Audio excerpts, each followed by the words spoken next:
Welcome back to another episode of the That's Rank podcast, the podcast where we rank your ideas on the fly. My name is Liam. And I am Rob. Rob, hello, my friend. How are you doing over in Bali still? Yeah, not too bad. Not too bad. Feeling very slow motion, as in the brain and the body are just like working in slow motion. Well, listen, man, I was with you a few days ago over in Bali. I came and visited for a few days, and being in that oppressive humidity, I can see why it would sap all your energy and make you want to move in slow motion, because it's almost like you're doing that through the air anyway. It's very true, actually. I think the heat has made a big difference, but it's kind of nice. Like I'm kind of just embracing it because I don't have a great deal to do, so I might as well just make the most of naturally encouraged. Yeah. Sloughdom. Yeah, naturally existing in doing nothing. Mm-hmm. Yeah. This is why sloths aren't actually that slow. They're always just living in humid places. They just evolved to be in the wrong part of the world. If you put a sloth in Europe, they're like yeah, they're going drinking around, cafe au laits, smoking cigarettes, having a great time.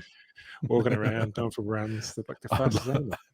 I would love to see that was just an experiment, just to see if that was remotely true. It might take like millions of years of further evolution to see if it is true.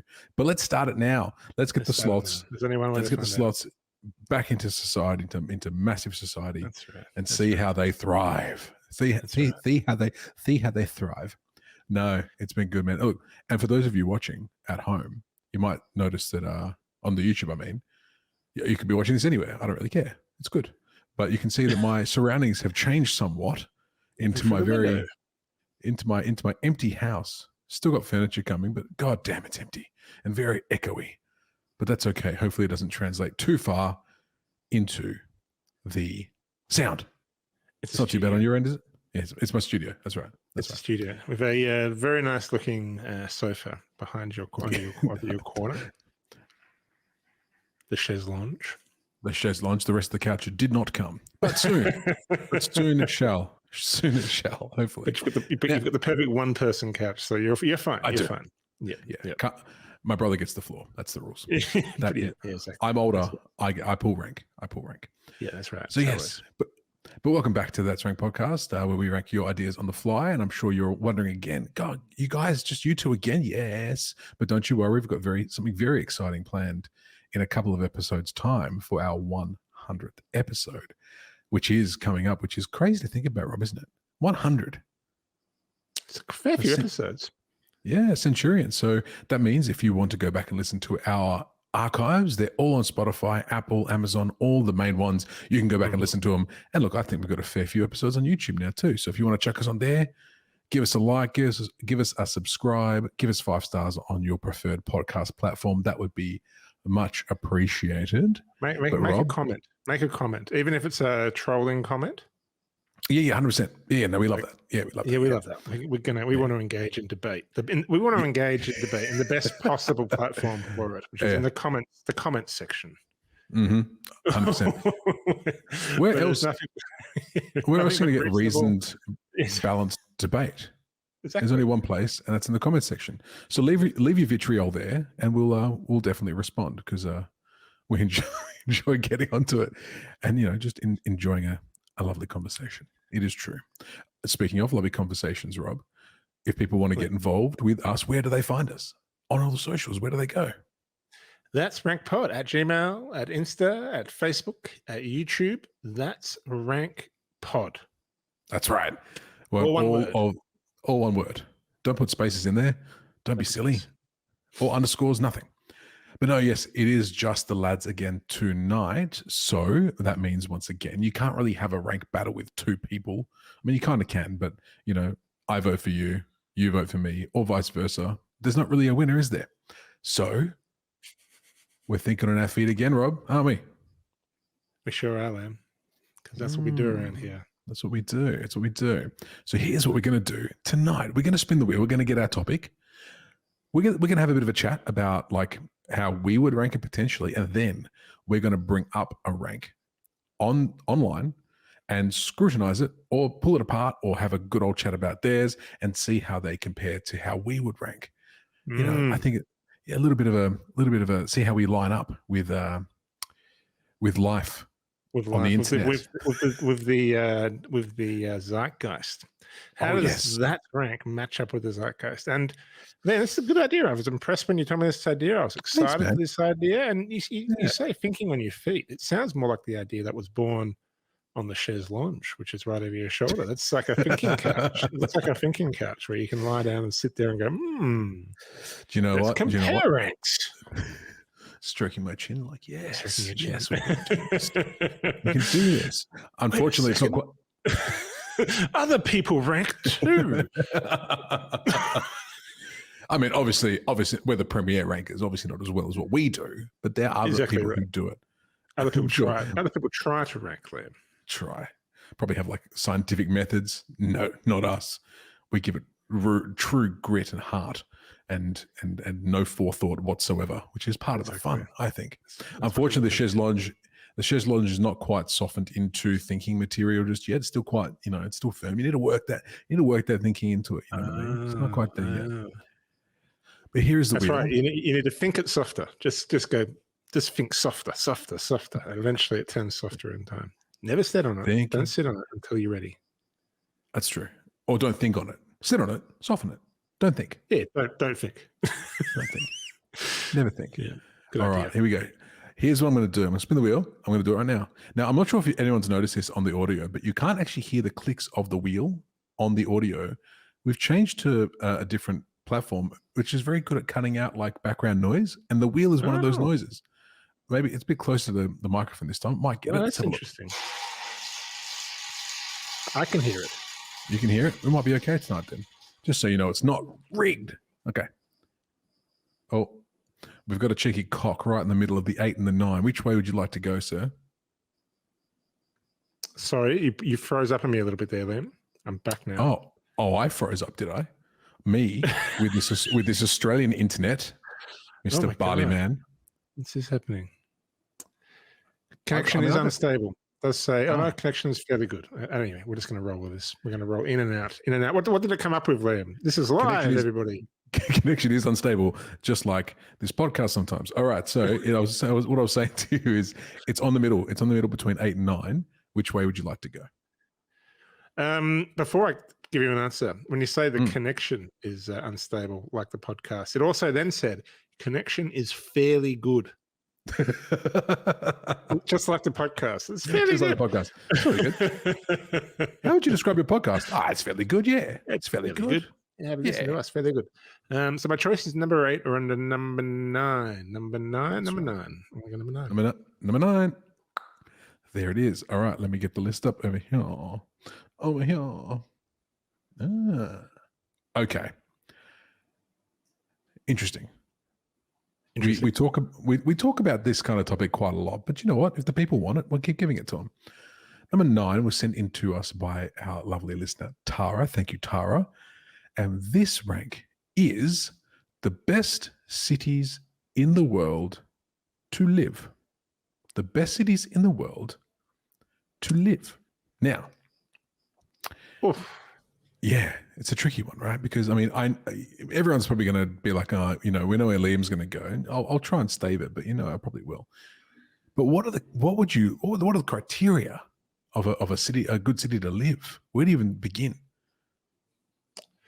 Well, that's a good question, because some of the great cities in the world, you have to also ask yourself, would you want to live in them? Because they're normally huge, and things like I think commute's really important, because my commute around is how I spend a vast period of time in my day. And if I'm commuting for 2 to 3 hours a day, over the course of a lifetime, that's like less time in my life. I mean, it's the same amount of time, but it's much less time doing things that I want to do. Sure. So things like that, I'm a bit of a fan of medium-sized places as a place to live, a bit more than big-sized places. Even though I'd love to live in a big city for a period of time. Yeah. I don't know if I want to live in one forever. I don't know. It's a tough one, and it's a very personal question, this as well, because everyone's going to have a different best city to live. Well, that's true. That's true, and also you're always going to have a bias over places that you've been to as opposed to places that you have never been to, because you've got a feel for it. You know what it's like. Well, you actually also know what it's like. Yeah. So it's a bias, but it's also like you've actually hold the knowledge. You've got data points. When there's all these other places, you've got no data points. Okay. You got so no data points. I kind of agree with you though. Like I think not so much the commute, but just the means to get around has to be good. Like for example, Perth. I love Perth, but the public transport system here ain't the best for a city that's so spread out. Like a metropolitan area that's so spread out. Sometimes it get really tricky to get to some of those inner suburb locations. You might get a bus, and the bus is going to still drop off about 15 minutes away from where you live, and there's no other option for you. That's it. True. On the flip side of that coin, though, then, a big city, a great city, a wonderful city, where can you afford to live? Because you may say, I want to go live in New York City, but it's like, well, Rob, the That's Rank podcast needs a few more listeners in order before you can, you can afford to go live in Manhattan. So like it's just like, oh, I've got to New York, and then or London. London's a perfect example. Lots of people go to London. I've gone to London. I've moved to London, and I have to travel an hour and a half to get into the city because I can't afford it because it's just crazily expensive.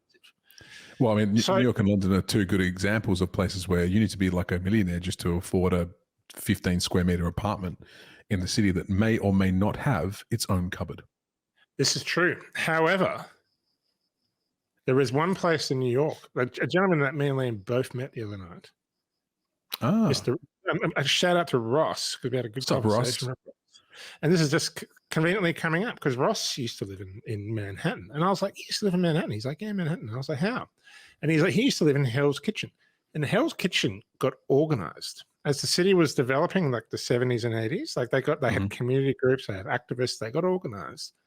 And they introduced all this legislation, which basically means that you can't build over 5 stories, and you can't build because apparently you can also own vertically as well as horizontally in New York City. Oh, okay. In other parts of the city, you can kind of build over your neighbor and actually keep going up that way. Oh, wow. Apparently, Hell's Kitchen kind of protected themselves, and they've got some kind of protected rent increase. So, like you get, how in New York City you can get protected rent stuff. Like, like they can't just start increasing your rent astronomically. Well, most places now you can, but not in Hell's Kitchen. In Hell's Kitchen, it only goes up a few percent every year, so people can still afford to live in Hell's Kitchen. This is a shout out to Hell's Kitchen, and a shout out to local politics. Get involved. What do you reckon Gordon Ramsay's effect on Hell's Kitchen was? Probably pretty good. Probably pretty good. I wonder how many people actually tried to move there after the TV show came out, and they were like, "Oh, this is Hell's Kitchen. Gordon Ramsay lives here. I'm going to move to Hell's Kitchen." Well, the value of the quality of the restaurants in Hell's Kitchen started to also somehow increase dramatically. If nothing else, okay. It's also known as the home of the Marvel character Daredevil. Is that right? For those that watch the show Daredevil, they'd recognize Hell's Kitchen from that. And what a name for a suburb! I know, it's fantastic. There's some neighborhood. There's some great ones. There's some great fucking name. Well, there we go. I don't know why I cared about swearing just then. It's like I got this new house and I swore and I was like, oh, I can't sully the air in this place with swears. No way. But you did touch on one that's actually probably very important as well when you're thinking about places to live, and that is the government and how they run things. That's very important. That's very important, True. Just how people in general react to, I mean, are we taking this from the perspective that we are the people living there, like in our Australians, so we would be aliens to that country, or are we looking at this from a perspective of we were just born there and that's where we live? That's silly. But do they treat aliens kindly? Do they like having or even diverse lifestyles? Like, do they treat because certain parts of the world have actual laws that are still pretty barbaric. So oh yes. So yes, I guess all those things need to be taken into account. I mean, I guess the best city to live is just like human conditions. Yeah. Like what is whether you were born there or this is not best place to travel. It's not best place to go for a couple of days. It's the best place to live. So the assumption is you've been there long enough to kind of feel it out and know it. Yeah. And figure it out. Yeah, work it out like truly. I mean, you're coming up to what, 6 weeks in Bali? Would you count that as enough time to figure a place out? Oh, definitely not.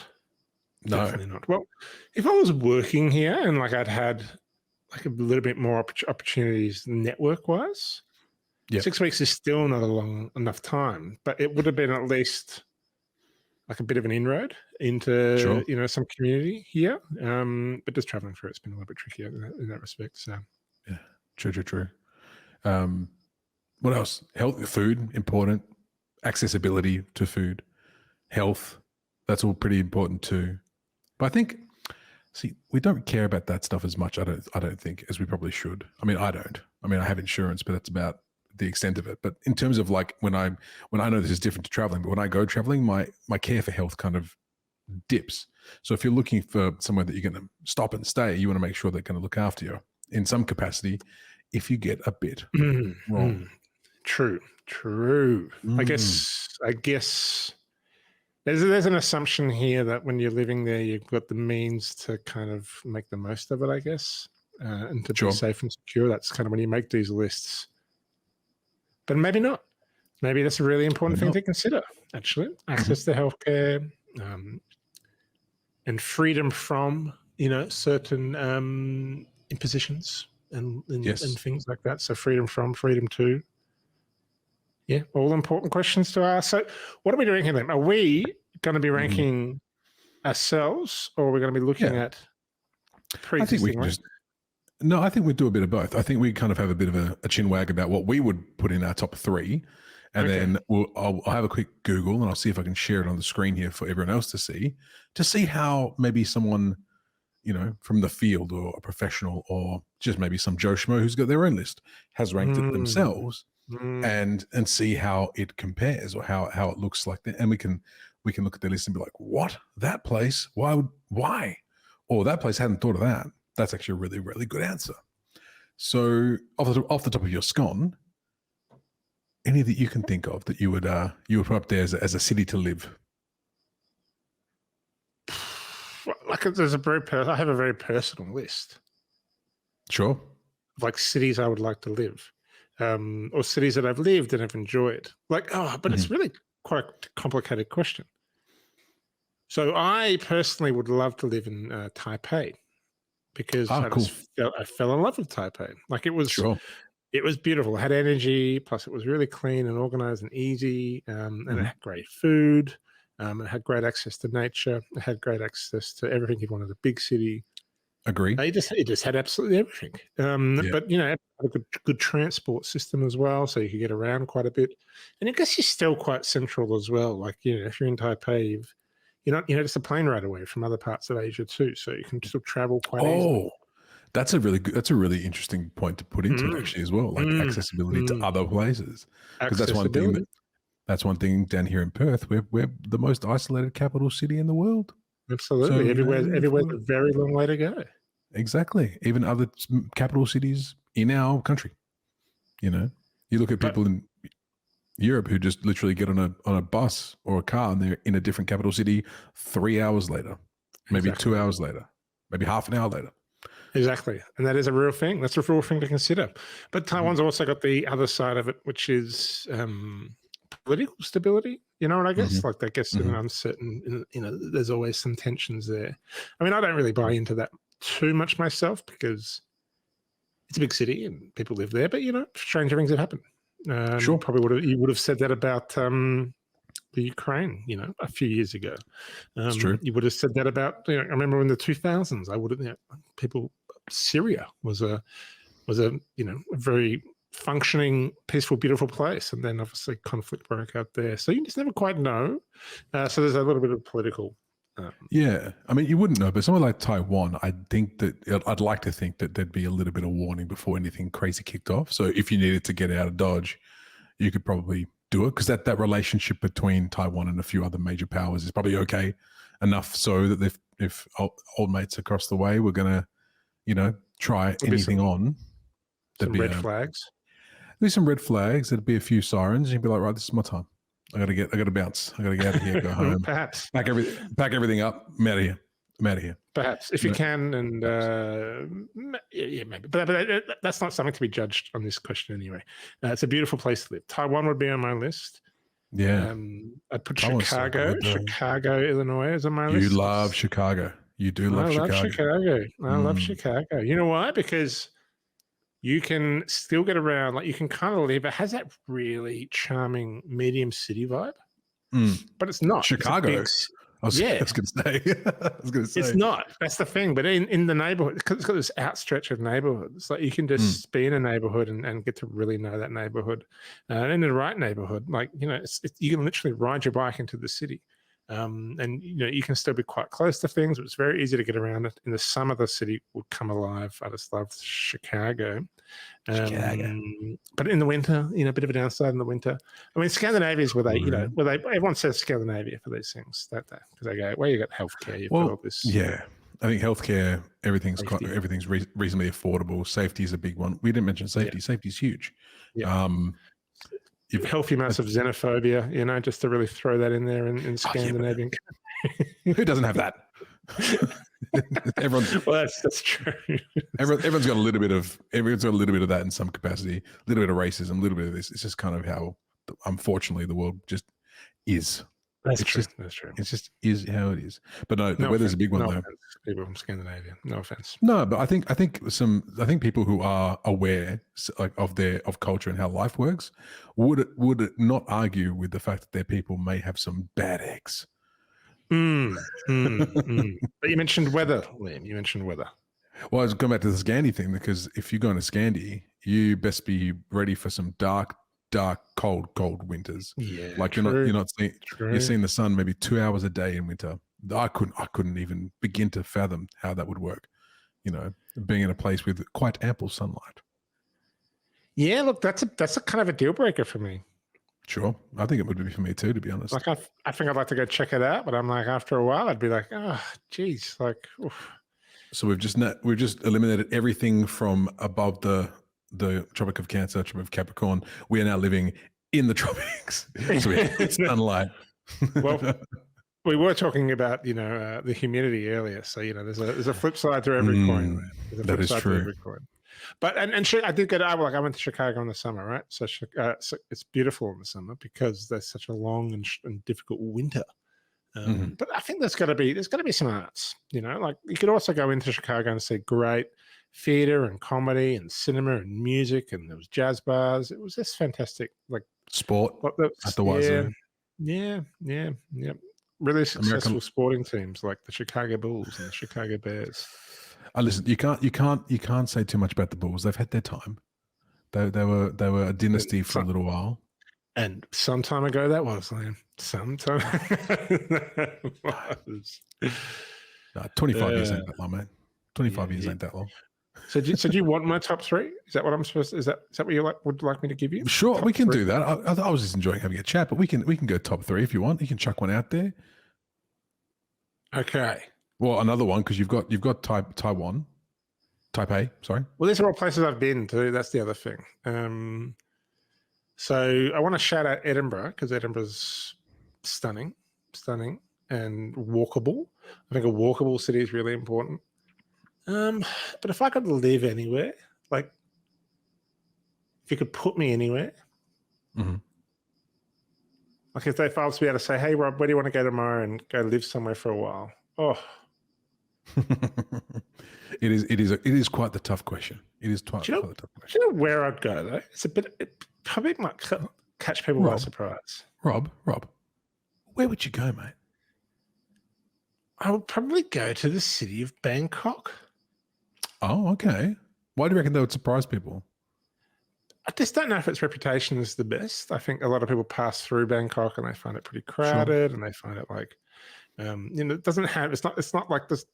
Like you have to kind of go hunting for the landmarks. It doesn't really have any of that stuff, but it has this really, you know, I think we are entering the century of Asia. I think we're already there, frankly. And Bangkok has this incredible kind of vibrancy around it.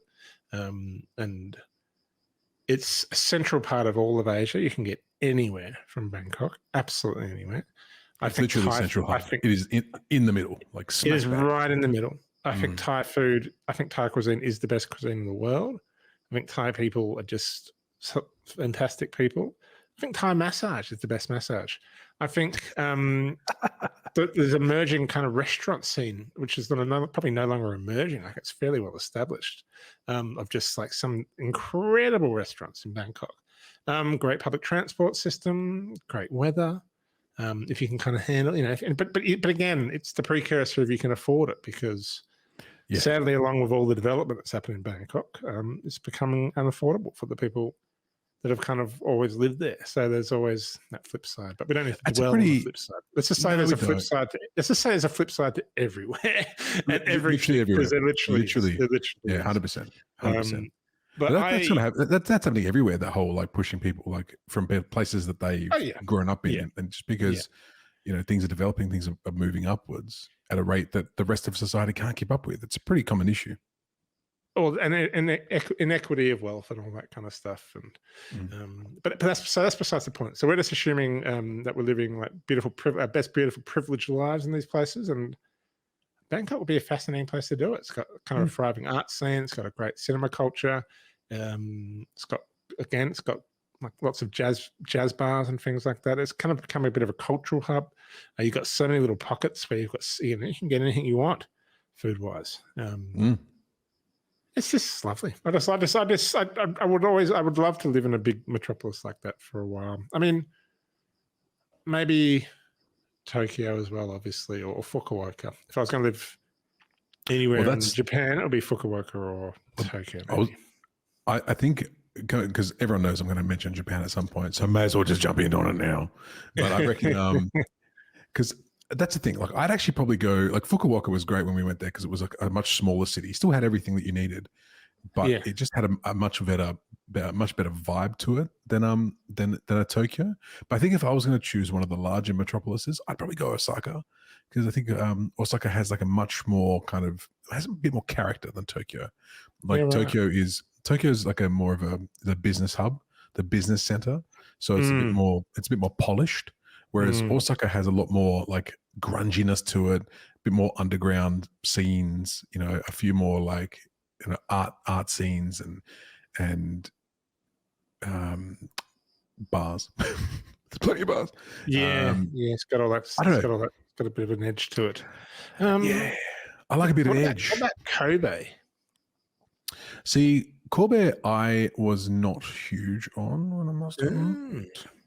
Like, Kobe seemed to me like a really old city, and that's not entirely their fault. They were kind of leveled a couple of decades ago in the massive earthquake there. So they I'm not too sure. Yeah, I won't say too much about it because I was only there for a day or two, so I'm not going to speak too ill on Kobe, because I'm sure if I went back again, I'd probably enjoy it. But I must admit, on our last trip, I got a real love for a lot of those smaller cities. Like, me too. Not Ibaraki though. No, not there. But there was there was some really wonderful smaller cities. I think I am at heart, like, even though I want to spend like maybe 1 year of my life in a big metropolis somewhere, at heart I'm a smaller city guy.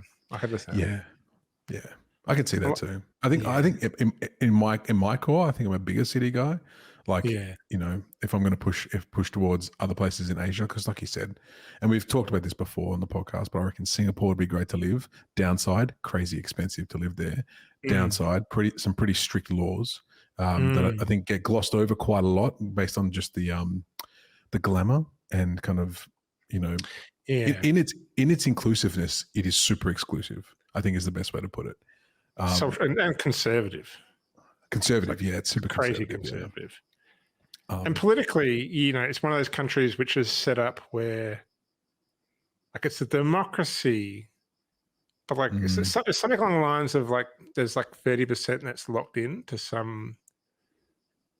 I don't know what it is, but whoever set it up, like 30% is locked in for them, and then you need 71% of any vote to get anything passed. It's something like that. There's some weird constitutional structure. It's kind of just like a dressed up dictatorship a little bit. Singapore. No one really thinks about that too much. I think it's it's a bit crazy. It's kind of like North Korea in that sense. It's a dressed up democracy. Because don't forget, it is the Democratic People's Republic of North Korea. They all vote. It just happens that the one person wins every time. It's crazy. How does that work? Do they actually vote though? They don't I vote, think it's do they? of course they do. It's compulsory. They have to vote, and they have to vote for one person. Oh, there you go. It's a great system. Everyone loves it. Probably not making my list Pyongyang. Just going to say it. Not going to be on my list. Not high up on my list of places. I think I would probably be. I've never been to Austria, but I feel like Austria would be a really great place to live. I'm not basing that on anything other than I don't hear anything bad about it from in terms of Europe. I mean, outside the obvious, but that was a long time ago. But like, I just feel like it would be a really good place to live. I think it'd be well connected. It seems to be rather inclusive. It seems to tick a lot of boxes. Again, I'm only basing that on my gut feeling, on no scientific research whatsoever, which, as you know, Rob, is my MO. I don't like to spit facts. I just like to spit feelings. The fuck? I'm not too sure what that was meant to mean. That makes sense. That makes perfect sense. I've been trying to think of a place in America that I would actually live. And funnily enough, I think out of all the places in America that I could think about wanting to live, it wouldn't be LA. That's for shits. That's for certain. I wasn't a huge fan of Chicago, but I didn't spend too much time there. So yeah. But a lot of the places that I think that I like the most, I think I liked because I was traveling through there. So the only place that I can think of that I think would be actually really cool to live is probably New York City. I think New York City would be an amazing place to live. I'm not sure if it would make a lot of lists for like outside of just seeming to be cool, like the romanticism of living in New York City, like all the media that's delivered about New York City kind of plays a big factor in that. But also having been there, it's probably the one place in America that I think I've been to and I could be like, yeah, I could do this. I could do this. Right. It's just little pockets of culture everywhere and different pockets of culture all over the place. Yeah, right. I had a very different experience. I had always dreamed of living in New York until I went to New York, and then I thought to myself, interesting. No, happy to visit, happy to leave. But it's funny how that works, right? Because it's a big thing with Australia as well. Like people either love Sydney and hate Melbourne, love Melbourne, hate Sydney, or feel like they can visit one and live in the other, but not the other way around. So like, for example, for me, I could live in Sydney again, for sure. Melbourne, I don't think I could live in Melbourne. I think, which is funny because I mentioned Osaka before and how it had that little edge of grunge, which Melbourne definitely has. But I don't know. There's just like I love going to Melbourne. I love visiting Melbourne, but I also like to know that I'm not going to be in Melbourne after a little while. Do you know what I mean? I do. I've never really been drawn to live in any other Australian city, funnily enough. Interesting. But if I was, then I think I really like Sydney too. I think Sydney's beautiful. It's fantastic. It's a stunning place. Well connected, good culture, great walks. Oh my God, the walks. Oh, the nature out there is amazing. It's got so much going on. It's got the best football team in the country. Debatable. But I'd love to be able to do that for a while. Just go and see the Swans every weekend, like every second weekend. Like that for me would be like such a novelty. Anyway. Yeah. I mean, it would be a novelty. You get to see them once every couple of years when they come over here. I get to see them once a year, but we're always the away side. I've never seen my team at home. Yeah. It would be weird if you played here and you were the home side. That is true, unless it was unless of course it was during COVID times, in which case everyone played here. So actually, I wonder if that's a big way of looking at cities. Like I'm just thinking about like how COVID would have affected that, like how. Which is the best place to live in a pandemic. Yeah, sure. That's. I mean, realistically, Perth didn't do so bad during that whole pandemic. Like, Perth that was probably the best. pretty much the best place to be. I mean, smaller would be better. You'd think for small. When it comes to Armageddon-like scenarios, a smaller town or smaller city would be better. Yeah. Well, this is great. Like, if someone's going to drop the nuke somewhere, unless they dropped it directly on us, we ain't getting touched by none. All right. So before I do a little bit of a cheeky Google and get a rank up, of most Best livable cities. cities. Let's What do we think it's going to rapid say? fire. Oh, what do I think it's going to say? I think it's going to say Helsinki. I think Helsinki about that. I think a lot of the Scandi countries are up there. I reckon there'll be some Japan. I reckon the Tokyos and the Osakas will be on there. Tokyo might be on there. Yeah. Paris. I personally would love to go. Paris. I would hate. Paris I would hate to live in Paris. I'd love to live in Paris. Because I don't know. I mean, I didn't get a very good like vibe from Paris. Like the people, I didn't really kind of dig, and there's nothing against. I've met a lot of lovely French people, but something about Paris is just like actually really obnoxious. Really, there is a point. There is a point to that, man. There is a point. Shout out to Seattle. Seattle, I could live in actually. Seattle, I could live in for sure. I loved Seattle. Seattle was fantastic. I nearly said nothing but good things. Yeah. I think I nearly said, but forget those hills, but that's San Francisco. And that's why it's not on the list, because San Francisco and those hills can get out of here. Too much. Out of here. Get out of here with those hills. Yeah. It's like, we're going to put San Francisco number one, but the hills. The hills. Yeah. Do we look like the most active or fittest of gentlemen to you? No, we are not. I need to have flats everywhere, flat services all over. You're really cutting down a lot of good options there, Lee. Yeah, that criteria. Yeah, my driveway's got a slant. That's why I never leave. I have to come back up that afterwards. Hell no. What else is going to be on there? You're going to become a shut-in. It's like, why? Are you agoraphobic? No, I just don't like the hills. It's like the slant is like that. It's like a tiny little slant. What else could be on there? Australian cities. What Australian cities? I reckon Sydney and Melbourne make the list. I think they always. Sydney and Melbourne, they typically do. You get a New Zealand city, don't you? It's very Eurocentric, isn't it? It's very Anglo-centric. A lot of the options. Yeah, like I'm not too sure what list I'm going to find, but I know that there are lists out there that are put out every year of the most livable cities. So if I Google that, it's probably going to be the one to come up. Yeah. I don't feel like there'll be anything from from Africa or South America. I don't think there'll be anything from those continents on there. I wouldn't guess too, for a multitude of reasons. But we should acknowledge the. I guess just acknowledge that a little bit, that maybe there's a bit of bias there, but when these lists are created, there's really a bias. And look, I have never been to Central or South America, and I've only been to one little corner of Africa. So there's huge portions of the world I'm still to travel. And also we just don't get stories told from those parts of the world that much either. If we do get stories told about those parts of the world, it's typically from the point of view of an American, an Englishman, an Australian. So we have a very narrow lens, but I'm sure that I'd love to go. Well, spend some time. A little shout out, a little plug to my other podcast, Gate 42, which is all about tips, tricks, and tales from the world of travel. I am trying to get my buddy on there, to talk about what it was like to live in Jordan. So he lived in Jordan for a year or two, and he's an American dude. He lives in Australia now.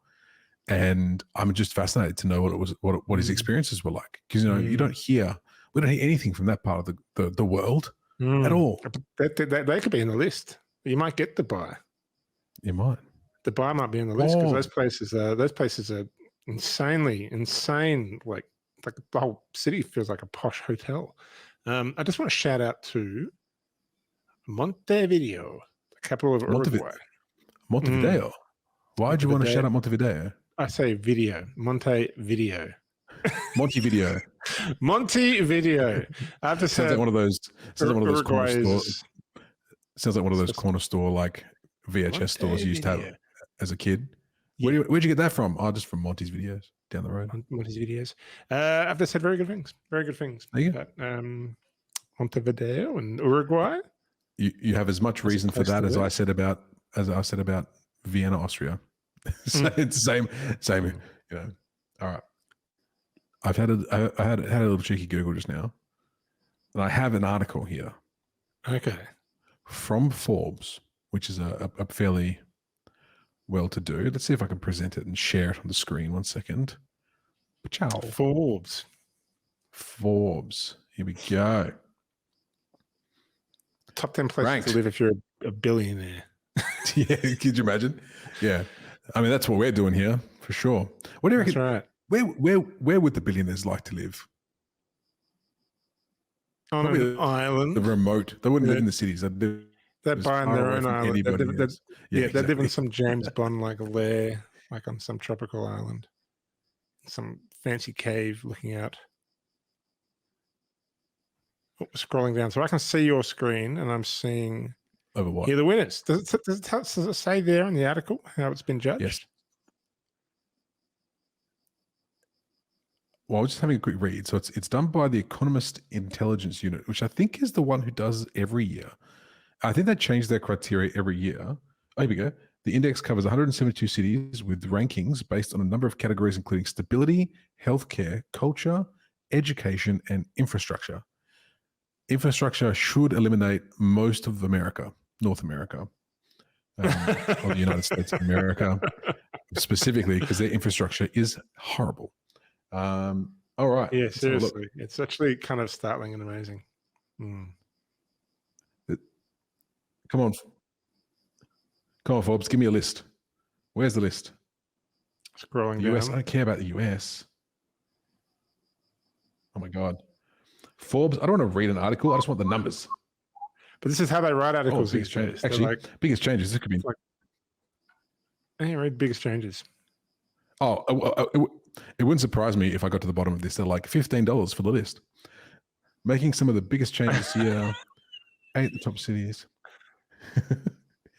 8 of the top 10 cities to move up in rankings in the region, including Wellington, New Zealand, up 35 places to 23rd. Auckland up 25 to the number 10 spot. There we go. So New Zealand making some big jumps, and Hanoi, Vietnam. Oh, actually, Hanoi, Vietnam will be amazing. Jumping up 20 spots. Jumped 20 spots to 129. So it's still middling in terms of the number of countries. Yeah. The reason it is a shift towards normality after the pandemic. So they've actually counted old COVID in their COVID recovery. Yeah, well, I guess, and how much COVID actually impacted a place. Hanoi should be above 120, but anyway. I would have thought so. I haven't been to 120 cities, so what do I know? That's true. It's hard to, name 128 other cities. Go. Actually, that's cities. That's not even countries. There's so many cities in the world. That's really good. Well done, Hanoi. Well done. You've done it. Despite the fact that 4 of the top 10 cities are in Europe, Western European cities suffered in the 2023 survey. The rise of workers' strikes and civil unrest hurt their stability rankings, which makes a lot of sense. Let me guess. France. All right. Oh no, Vienna, Austria. There we go. Number 1. Vienna, Austria. Topping the list. Followed by Copenhagen, Denmark. Melbourne and Sydney, 3 and 4. Back to back. Really? Holy moly. Yeah. Vancouver, Canada. I can't believe I didn't think about Canada. Canada is probably one of the most livable countries ever. Yeah. And Vancouver as well. Vancouver. I choose Vancouver over Victoria. Yeah. Let's read them out for us, Lam. Read them out for us. All right. A solid we're rocking down. All right. So Vancouver. Then we've got Zurich in Switzerland, Calgary in Canada, Geneva, Switzerland. So lots of Switzerland, lots of Canada. Toronto, Canada. There it is. And the number 10 is Osaka, Japan. Oh. So Osaka got 10. Yeah, keep pushing down. You got 20. I got 20. 11 is Auckland. 12 is Adelaide. 13 Perth. Way. Perth getting on the list. Number 13. Helsinki, Finland. There it is. We're waiting for the Scandies. Number 15, we got Tokyo in Japan. 16, Brisbane, Australia. Australia represented quite well on this top 20. Australia is very represented here. Yeah. Woo. Frankfurt, Germany. Berlin, Germany. Luxembourg. It's just got Luxembourg there because the city and a country all in one. It's a bit cheating, isn't it? And then number 20, rounding out the top 20, is Amsterdam, Netherlands. So let me just say, let's just lay this out there, man. Yeah. According to this list, Perth is better place to live than Tokyo and Berlin. Ain't that crazy? Take that. I mean, I'm surprised. I'm surprised. That's 100% the case. Perth's a much better city. 100% for sure. Hey, someone sucks. I'd much rather go to Joondalup. Oh, a second. Wait, mate. You are pushing that joke too far. Sure, Joondalup is lovely, but my goodness me. So I'm looking at that list, right? So if you take out Osaka, Japan, and Tokyo, Japan, yes, there's a definite theme. It's all like Anglo, Eurocentric, like all of it, literally all of it. Wow, Forbes magazine, known for its diversity and social progressiveness. Well, don't forget this list was not made by Forbes. It was made by, what are they called again? It was made well, I mean, look, to be fair. So I guess, I mean, no real surprises in there. I wouldn't have said. Well, this is not just a bias, right? Like this is why people talk about the idea of privilege.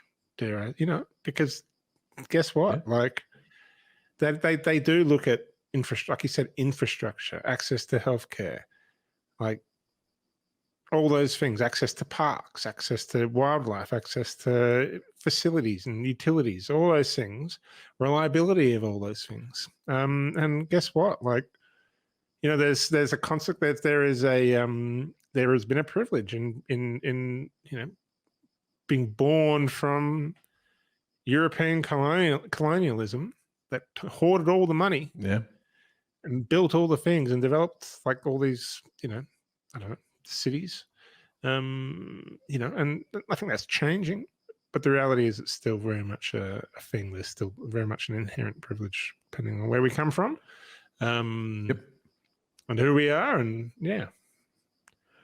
I'm gonna mix it up real quick just to move away from the best places in the world. I just wanted to see what the weirdest places to live in. So this weirdest places. Yeah, why not? Let's just chuck in the bizarre. These are all visit though. These just visit. I don't want to visit them. Oh, here we go. The weirdest places to live in the world. Here we go. Stuff.co.nz. Let's see what they say. I'm personally much more interested in this list. Because I mean, yeah, I know. It is a bit of a shame that it wasn't too surprising what we saw in that other list. Let's be real. Yeah. It's good. Look, it's good. It's fantastic to see Japan represented. You know how much that gives me a kick. I was surprised. I do wonder if they've factored COVID into it, how much that would have affected some people's lists. Because I know that Singapore was in crazy lockdown for all of that. Yeah, true. I'm not entirely sure how they bounced back. That was number 4, wasn't it? Melbourne was 4. Good point. Yeah, but they bounced back. I think that's what it was. It was the recovery. Oh, okay. True. Okay. And I don't think any lockdown here in Australia was necessarily the same. Anyway, let's not get into that. Let's not unpack that can of worms. No. Let's talk about the weirdest places to live. I want to find out the weirdest places to live. I'll share the screen again. I mean, it's more of a and then book my tickets. And then book your tickets. It's more of a story based one, but that's okay. We'll chuck this up here. I'm not too sure if you're able to live it. So. Well, what I'd like to do, you know what I would like to do? I used to want to live in Ulaanbaatar in Mongolia. I used to want to visit, oh my God, no, I'm forgetting the names of some of those cities. What's the capital of Lithuania? Shit, you're testing me now. I used to be so good at this. Capital of Lithuania, I looked at traveling here one day. Yeah. Okay. I want to say, I know Tallinn's Estonia, Lithuania. Oh, it's on the tip of my tongue. It's not Sofia. Is it Sofia? It's not Sofia, is it? That's Bulgaria. No, it's Bulgaria. Oh, balls. Lithuania is. Dun, dun, dun, dun. Oh, it's so. I know you have. I want to know if I can remember it, but I don't think I'm going to, because it's not going to make a great podcast if you hear this going. Wait, no, don't tell me. Don't tell me. I'm just going to tell you. Vilnius. Yes. I got it right at the end. I got it. Yes. You looked it up. I did not. I was looking at the camera the entire time, mate. I was looking at the camera the entire time. Don't you dare take that away from me. Okay. I won't take it away from you. Look, Caleta Tortel in Chile apparently is a weird place to live. That looks fucking lovely, if you ask me. It looks amazing.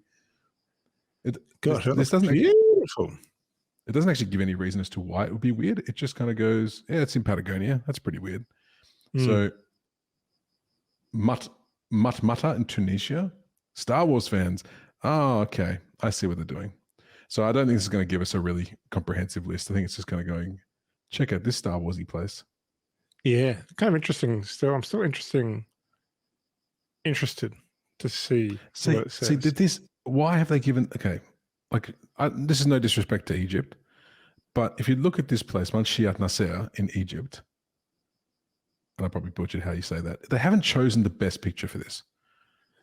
Well, we talked about a bias in the best places to live, Lam. I'm suggesting there's a bit of bias in the article weirdest places to live. Because so far we've had. Let me. How we said there was not in the other list. We said there wouldn't be any countries from South America or Africa. We've had 3, right, and they've all been from South America and Africa. Africa. That's right. Let me just read this little bit about Manshiat Nasser is a community of 60,000 people that is completely covered in rubbish, not in a figurative sense either. The inhabitants of this town on the outskirts of Cairo. I'm just going to stop reading it just in case it's like, oh, no, okay, it's okay. It's okay. They're known as Zabaleen, or garbage people, and collect the rubbish generated by Cairo's 20 million inhabitants, bringing it back to their home to sort it out for recycling. So that's actually quite nice. That's quite nice. I had to stop reading that in case it was like really mean. Yeah, no, fair point. Good to vet, because but we would have. You've vetted this way in advance of recording now, because that's. Of course, like we do on the That's Rank podcast, we vet everything that we do. The vetting is called the editing. Anyway, I'm just looking. So literally, we've just had a list. A city from China. There's a couple of US. There's a couple of US ones in there. I'll go back up a little bit. There was if it loads, the villages in the US, which is it's in the Floridian township, has 150,000 residents, none of whom are under the age of 55. Let's go. Oh. It's literally this is probably why Florida gets his reputation of being like the retirement home of America. So there's a whole community built around it. That's interesting. What's that one? That's in India. Jaisalmer Fort in India. Yeah. But these are all picture-based. I don't want to go through them too much. I mean, if you're watching the YouTube, it's going to be good because you can see some pictures, which is nice. But for the most part, it's all kind of rural, off-the-beaten track kind of cities. So Cappadocia in Turkey. I mean, that looks pretty stunning. Anyway. I've always wanted to go there. That's always been a bucket list. It's a bucket list item for me. It's a bucket list item. Look, we can go through these weird things all day, but we must actually wrap because we've been talking about cities to live in for nearly an hour now. How crazy is that? But I think we've covered a lot of bases. We know where we would go. We've had a bit of a rank of someone else's that has been done. I think not really surprised. Maybe next time we do this, if we try this again, we'll try and get a topic that's completely off the rails. We'll try and get this guy here to give us something good. We don't have any control over that though. That's the nature of the beast. That's the wheel Liam's pointing to. It's the wheel. Thank you, Rob. Thank you. But I think. Okay, you've got one to choose from that list. Do you remember the list? One to choose. Where's it going to be? The top 20. Mm-hmm. Tokyo. Yeah, Osaka for me. Yeah, the two places that we've done the rest of it. We've done the rest of it. I mean, Perth was on there. I can't pick Perth. Even though I always come back, I always come home to Perth. Every time I leave Perth, I always come home to Perth. And you know what? I drive around Perth and I'm like, this place is a really lovely place to live. Look, we could be doing very much worse. But on that list, yeah, Tokyo. Yeah. On that list. Yeah, I'm just not that interested in living in any of the Scandi countries for whatever reason. I'd love to visit them first. Maybe if I visited them, they'll put their hooks into me. Maybe Vienna. Maybe I'll go to Vienna and that'll put its hooks into me. Maybe Wien.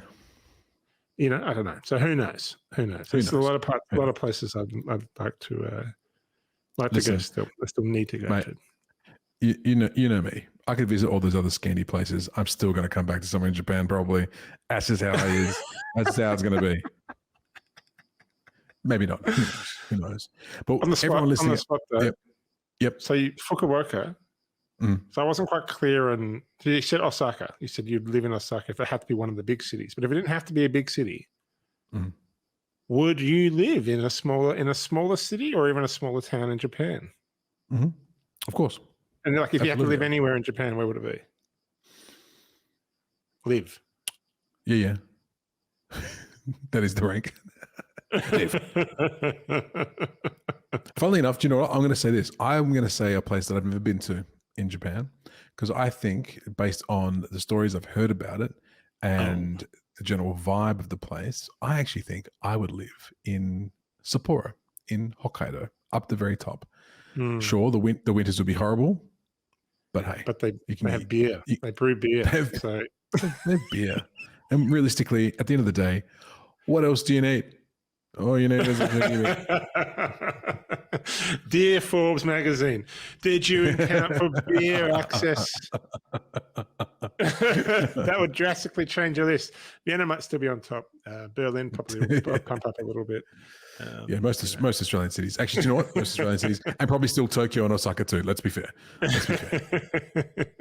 But that's going to do us for tonight, team. A little bit of a change of pace. Let us know what you thought.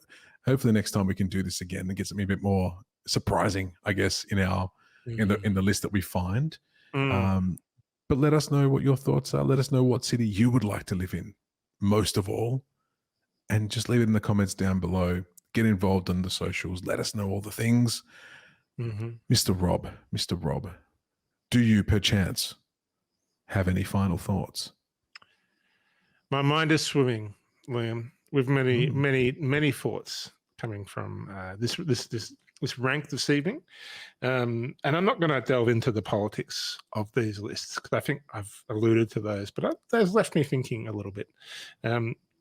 What I think is more important, Liam, if you're looking at the best place to live, a place is just a place.